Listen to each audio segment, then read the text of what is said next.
5 अप्रैल को Donald Trump अपने truth social के जरिए पूरे अमेरिकन्स को ये बधाई देते हैं कि उन्होंने ईरान से अपना दूसरा पायलट भी सुरक्षित निकाल लिया है और ये एक बहुत ही मुश्किल हेरोइक मिशन था और अमेरिका कभी भी अपने किसी बंदे को पीछे नहीं छोड़ता। वहीं अब ईरान की फॉरेन मिनिस्ट्री का अमेरिका के इस मिशन को लेकर कुछ और ही कहना है।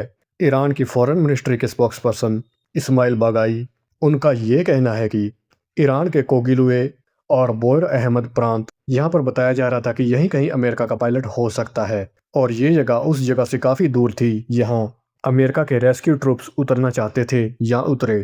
तो हो सकता है कि अमेरिका इस रेस्क्यू ऑपरेशन की आड़ में ईरान का यूरेनियम कब्जाना चाहता हो। ऐसा ही कुछ ईरान के एनर्जी मैनेजमेंट के हेड इस्माइल इस्फहानी का भी यही कहना है। इस्माइल इस्फहानी ने आरटी न्यूज़ मीडिया से बात करते हुए बताया, यूएस इस रेस्क्यू ऑपरेशन की आड़ में ईरान के यूरेनियम को कब्जाने का बहाना था। माना जाता है कि इस ऑपरेशन में 2 CJ-130 कार्गो प्लेन, कई हेलीकॉप्टर्स और भी कई तरह के एयरक्राफ्ट्स इस मिशन में शामिल थे।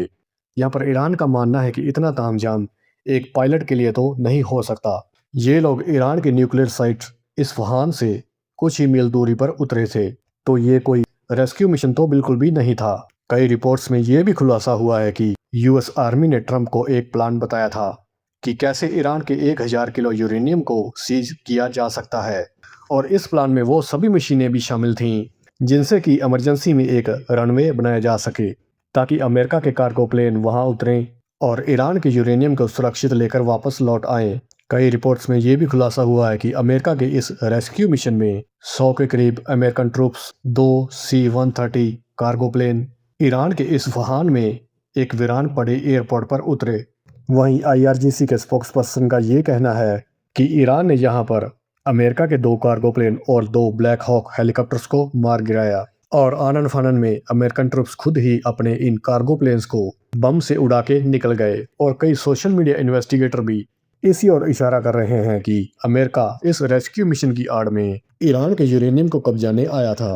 इन्हीं रिपोर्ट्स के मुताबिक अमेरिका ने इस मिशन में MC-130J जैसे प्लेन शामिल किए थे जिनमें से प्रत्येक की कीमत $100 मिलियन के करीब होती है। ये प्लेन सिक्योर कम्युनिकेशन, मीडियर रिफ्यूलिंग, कई एडवांस सेंसर से लैस होते हैं। इन प्लेन्स का यूज यूएस लंबे मिशन के लिए करता है और खुद यूएस आर्मी ने भी माना है कि यहाँ पर इस मिशन के दौरान 2 MC-130J प्लेन नष्ट हुए हैं और इसके साथ 2 ब्लैक हॉक हेलीकॉप्टर्स भी।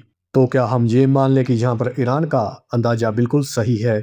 यूएस यहाँ पर इस रेस्क्यू मिशन की आड़ में ईरान के यूरेनियम को सीज करना चाहता था, बट यहाँ पर चाहे जो भी हो, अमेरिका ईरान की धरती से अपने दोनों पायलट्स को सुरक्षित निकाल ले गया। वहीं ईरान के ये दावे कि यूएस यहाँ पर उनके यूरेनियम को सीज करना चाहता था, ये शक इसलिए भी बढ़ जाता है क्योंकि अमेरिका अपने पायलट्स को बचाने के लिए क्या दूसरे पायलट्स और दूसरे ट्रूप्स को खतरे में डालता या बिना किसी और पायलट या ट्रूप्स की जान को दांव पर लगाए बिना किसी डिप्लोमेटिक या नेगोशिएशन के जरिए अपने पायलट्स को ईरान से निकालने की कोशिश करता।